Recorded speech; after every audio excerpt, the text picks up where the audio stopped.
Ninaitwa Caroline Sambu Wameme, mkulima, tena ni Liti Farmer kutoka Bungoma County, Kandui Sub County, Ndengelwa Village.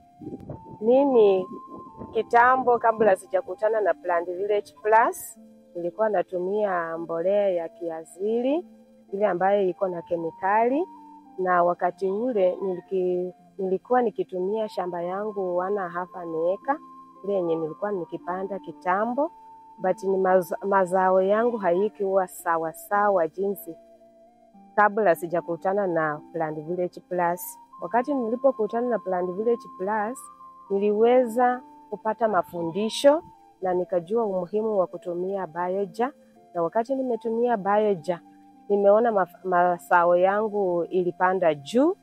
Wakati hapo mwanzo nilikuwa napata magunia 5, but wakati nimeanza kutumia Biojar kwa eka moja nikaanza kuvuna magunia 14 na nusu, pia nilikuwa navuna magunia 7.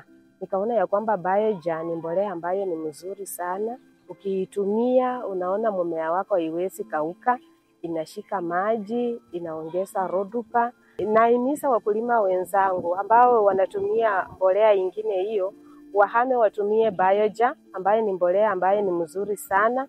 Mazao yako kama unayatumia unavuna zaidi, tena mazao yako haina kemikali yoyote. Ukitumia udongo wako inaendelea kuongezea na rotuba, pia inaendelea kushikilia maji kwa shamba lako.